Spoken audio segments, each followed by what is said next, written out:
ఆంధ్రప్రదేశ్లో స్థానిక సంస్థల ఎన్నికల నిర్వహణపై ఎన్నికల యంత్రాంగం పూర్తి స్థాయిలో దృష్టి సారించింది. రాష్ట్ర వ్యాప్తంగా 13,295 పంచాయతీలు, అలాగే 61 పుర నగరపాలక సంస్థలు, నగర పంచాయతీలు ఎన్నికల నిర్వహణకు సంబంధించిన ఏర్పాట్లు దాదాపుగా పూర్తయ్యాయి.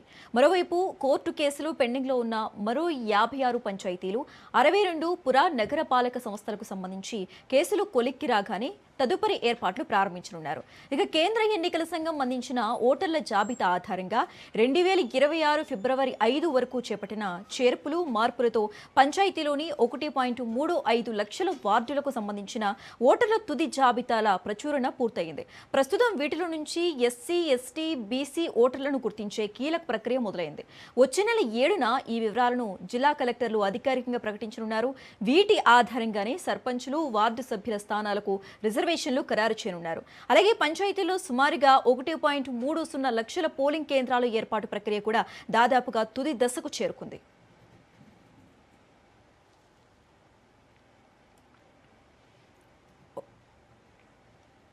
రైట్, ఇక ఇదే అంశానికి సంబంధించి మోర్ అప్డేట్స్ మా ప్రతినిధి సంతోష్ లైవ్ ద్వారా అందిస్తారు. సంతోష్.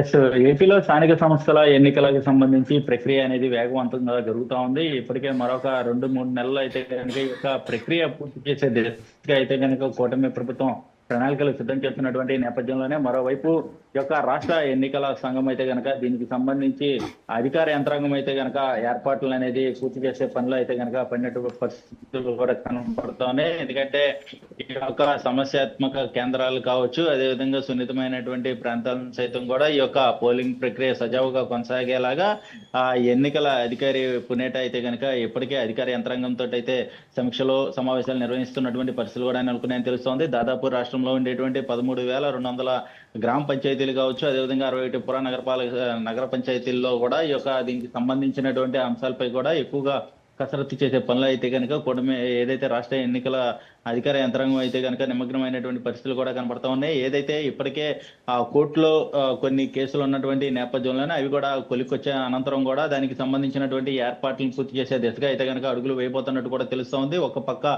ప్రక్రియ అనేది కూడా పూర్తి చేసుకొని దాదాపు ఓట్ల తుది జాబితా అనేది కూడా పూర్తి స్థాయిలో అయితే కనుక వెలువరిచిన అనంతరం కూడా అందులోకి సంబంధించి ఇక బీసీ, ఎస్సీ, ఎస్టీలకి సంబంధించినటువంటి ఓటర్ల జాబితాను సైతం కూడా ఒక ప్రక్రియ అనేది కూడా జరగనున్నట్టు కూడా తెలుస్తోంది. ఎందుకంటే ఈ యొక్క స్థానిక సంస్థల ఎన్నికల్లో 34% రిజర్వేషన్ అనేది కూడా బీసీ రిజర్వేషన్ అనేది అమలు చేస్తామన్నటువంటి నేపథ్యంలోనే దానికి సంబంధించినటువంటి అంశాలపై కూడా ఎన్నికల సంఘం అయితే కనుక రాష్ట్ర ఎన్నికల సంఘం అయితే కనుక ప్రత్యేక దృష్టి సారించిందని కూడా తెలుస్తూ ఉంది. ఎందుకంటే ఈ యొక్క జాబితా అనేది కూడా ప్రభుత్వానికి అందించిన అనంతరం కూడా ఆ రిజర్వేషన్లను బట్టి ఆ యొక్క అభ్యర్థులను అయితే ప్రకటించే అవకాశాలు ఎక్కువగా ఉన్నటువంటి నేపథ్యంలోనే ఈ యొక్క సర్ ప్రక్రియలో భాగంగానే ఈ యొక్క బీసీ, ఎస్సీ, ఎస్టీకి సంబంధించినటువంటి ఓటర్ల జాబితాను సైతం కూడా ఇటు ఈ యొక్క ఏదైతే జాబితా అనేది కూడా పక్కకి పెట్టే అవకాశాలు ఎక్కువగా కనబడుతున్నాయి. ఎందుకంటే దీనికి సంబంధించినటువంటి అంశాలన్నింటినీ కూడా ప్రభుత్వం దృష్టికి తీసుకెళ్లిన తర్వాత అక్కడ రిజర్వేషన్ బట్టి అయితే అమలు చేసే దిశగా అయితే కనుక అడుగులు వేయనున్నట్టు కూడా తెలుస్తూ ఉంది.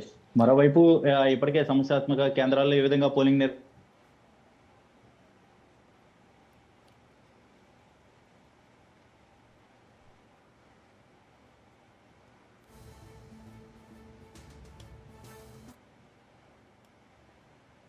ఈ యొక్క ప్రక్రియ ముగియడం అనంతరం కూడా ఈ యొక్క 3 దశల్లో అయితే స్థానిక సంస్థల ఎన్నికల్ని పూర్తి చేసే దిశగా అయితే కనుక అడుగులు వేయబోతున్నట్టు తెలుస్తోంది. ప్రధానంగా ఈ యొక్క మున్సిపల్ ఎన్నికలతో పాటు అదేవిధంగా పంచాయతీలు అనంతరం కూడా జెడ్పీటీసీ, ఎంపీటీసీ ఇలా దశల వారీగా అయితే కనుక నవంబర్, డిసెంబర్ లోపు అయితే కనుక ఈ యొక్క ప్రక్రియ స్థానిక సంస్థల ఎన్నికల ప్రక్రియ అనేది కూడా ముగించే దిశగా అయితే కనుక అడుగులు వేయబోతున్నట్టు కూడా తెలుస్తూ ఉంది.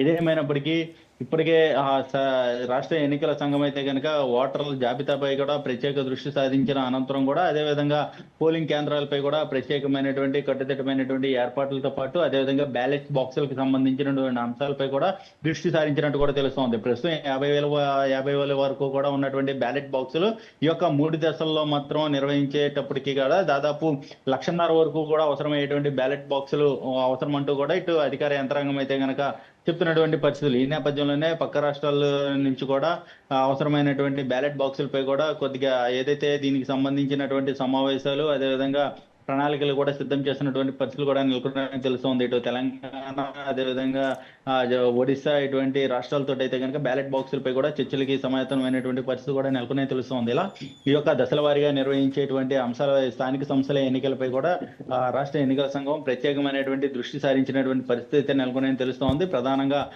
ఈ యొక్క మున్సిపల్ ఎన్నికల మున్సిపల్ ఎన్నికలు నిర్వహిస్తామన్నటువంటి నేపథ్యంలోనే వచ్చే నెల మొదటి వారంలో ఈ యొక్క షెడ్యూల్ విడుదల చేస్తారన్నటువంటి నేపథ్యంలోనే ఈ యొక్క కసరత్తు కూడా ఇప్పటికే దాదాపు పూర్తయినటువంటి పరిస్థితి కూడా నెలకొన్నాయని తెలుస్తా ఉంది. ఎందుకంటే ఇప్పటి నుంచి కూడా దాదాపు పోలింగ్ కేంద్రాలు, ఓటర్లకు అందుబాటులో ఉండేటువంటి పోలింగ్ కేంద్రాలను ఏర్పాటు చేసే దిశగా అయితే కనుక అడుగులు వేస్తున్నటువంటి నేపథ్యం.